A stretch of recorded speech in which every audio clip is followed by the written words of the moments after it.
एक दिन बाजार से लौटते हुए उसने मुझे इशारे से छत पर आने को कहा, छुप छुपा कर सबकी नजरों से बचकर। जब मैं छत पर जा रही थी, न जाने कितने ख्यालात दिल में आ रहे थे। दिल मेरा जोर जोर से धड़क रहा था, दिल में एक इंद्रधनुष सा बन रहा था और हर दिल जैसे मुझसे कुछ कह रहा था, गुनगुना रहा था, गा रहा था। जैसे ही मैं छत पर पहुंची तो पूछा, कहो क्यों बुलाया है मुझे? यहाँ कोई देख लेगा तो बहुत मारे जाओगे। तो उसने मुस्कुरा कर कहा, ओहो, तुमसे बड़ा डरपोक मैंने आज तक नहीं देखा। थोड़ी देर चुप रहकर मेरी बात सुनोगे? अब तुम्हारे लिए एक चीज लाया था। ये कहकर जेब से काले रंग का ब्रेसलेट निकाला और मेरे हाथों पर बांध दिया। और वो प्यार का पहला तोहफा जिसे मैंने अपनी जिंदगी समझ लिया था।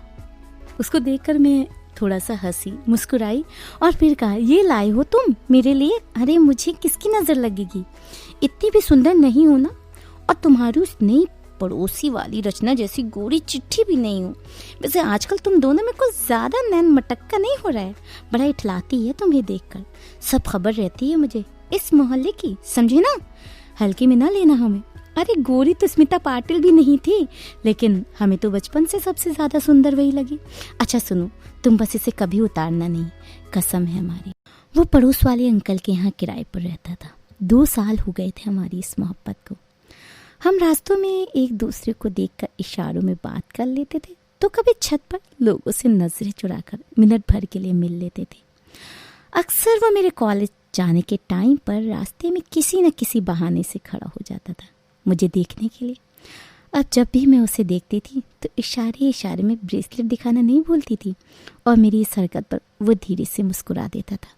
और उसकी मुस्कुराहट को देखकर ऐसा लगता था, ऐसा देखा नहीं, खूबसूरत हंसी। शुरुआती जो दौर होते हैं वो बहुत ही खूबसूरत होते हैं। ऐसा लगता है जैसे हर गीत हमारे लिए बना है। गुनगुनाने का मन करता है, मुस्कुराने का मन करता है, खिलखिलाने का मन करता है। मुझे भी कुछ ऐसा ही लग रहा था। घर से निकलते टाइम अब 4 बार आईना देखकर बाल सही करती थी, और 2-3 बार कपड़ों की सिलवटों को हाथ से ही प्रेस करने की कोशिश करती थी। पता नहीं था कि क्या हो रहा है। प्यार के जो शुरुआती दौर थे, जो दिन थे, वो तो बहुत अच्छे से गुजर रहे थे। फिर अचानक ना जाने क्या हुआ, प्यार के रंग जो थे वो अचानक से फीके पड़ने लगे। गुनगुनाना और मुस्कुराना भी अब कम होने लगा था। और एक दिन कॉलेज जाने के लिए मैं हमेशा की तरह पड़ोस की सहेली के साथ निकली तो वो नहीं दिखा मुझे। दूसरे दिन भी वो नहीं आया। दिन बीतते गए लेकिन वो नहीं आया। एक दिन पड़ोस वाली आंटी मम्मी से छत पर बातें कर रही थी तो पता चला कि वो अपने गांव वापस चला गया बिना कुछ बताए।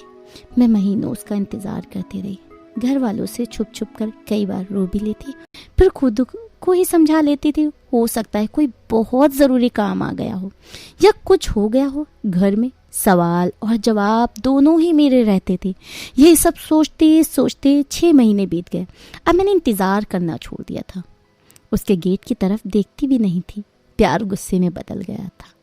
कहते हैं कि जुदाई हर किसी की ज़िंदगी में हमेशा थोड़ी ना रहती है, और मेरी भी ज़िंदगी में एक रोज़ वो लड़का वापस लौट आया।